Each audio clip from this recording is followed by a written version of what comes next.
Peggy 16. Sega.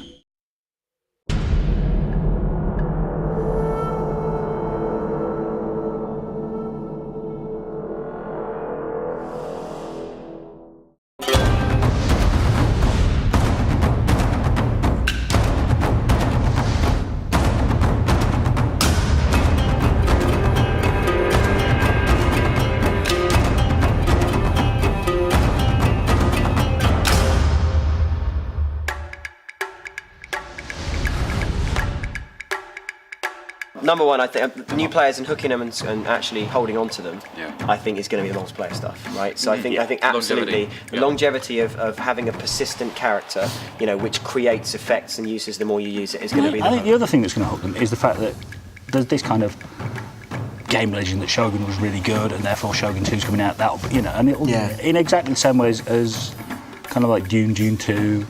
Yep. And building on where we were with Napoleon, and Napoleon was a Napoleon brought a lot of new players in. I'm sure this one's going to be much easier to get into than the others as well. Purely because it starts off so small. You're starting off with one region. You don't have to learn hundreds of new units, that's for sure. It's focused, easier to get into. Yeah, I think the campaign size, the campaign makeup, and even just the theme is fairly accessible. Back to rock, paper, scissors a little bit more as well. Yeah, there's a clearer relationship between things, which, you know. The nice thing is though that doesn't then stop the unit development stuff going on, so that you can nurture a unit through that. Well, it'll allow more customisation. Yeah, there'll be more customisation of units as well. That's true. To appeal to new people is to make it more yours. And if you're making it more yours, then it's much less a case of approaching something created by someone else that you need to learn and adapt to. And as a result of starting with an Acorn, you know, you create your characters, you grow them, it's your experience and your story.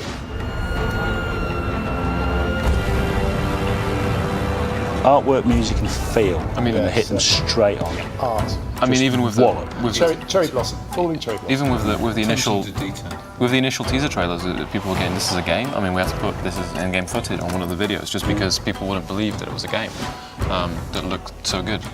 So I mean, the initial, So it's going to be the wallop factor when you. Visuals are the wallop. I think the spectacle of battle is going to be a big wallop.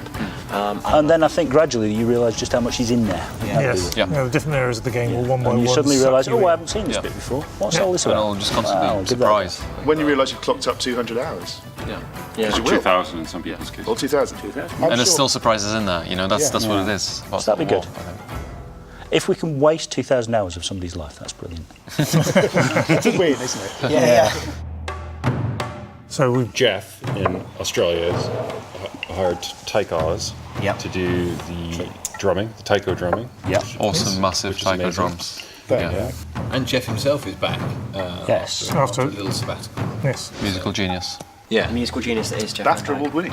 Who won BAFTA award-winning Jeff Van Dyke. Who won a BAFTA for Shogun 1. Shogun 1, exactly, For the music. The thing about those taiko drums, it is just the. It's an authentic noise. Are there any units in the game that carries drums into battle? Yes. Yeah, we've got. The drums and the noise is really important because it's very evocative and it actually sets the scene. Yeah, they call it the heartbeat of Japan, is the taiko drumming. So it's sort of essential for our game, really. And we're doing the same with the rest of the music, making sure that we get as much authentic Japanese instrumentation in there as we can. So Jeff's busy trying to replace what he'd normally do with violins with shamisen and kotos. But it's you've got to be authentic, but also you need to have like a modern twist so it feels contemporary and in place. Sometimes, sometimes, not always, but it's. Because we obviously can't hand animate thousands of animations, but. So the mocap guys, we've got the British Kendo Association. The strikes for Japanese samurai, the actual physical sword strikes, are based on the composition of their armor. So where you hit to kill. So you've got a kind of grid of sword strikes.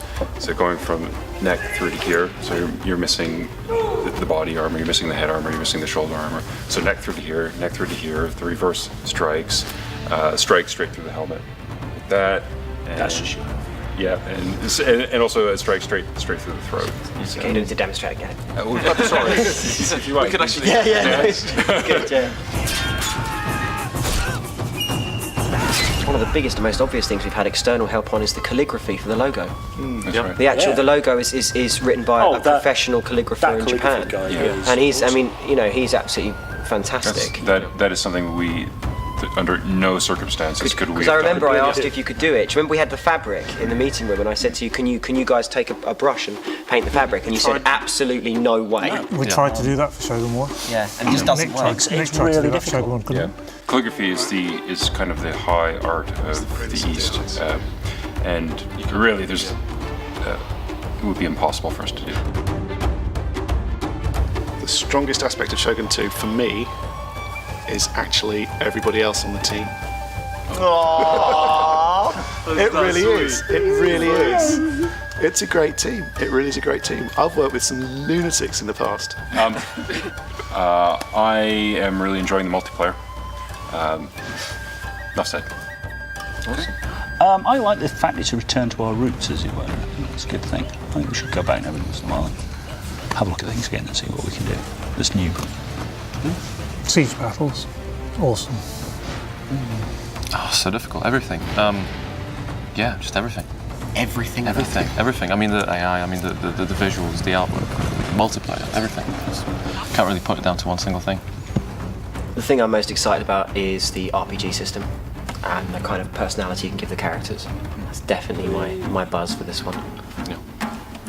For me, it's got to be art style. I think it's just fantastic.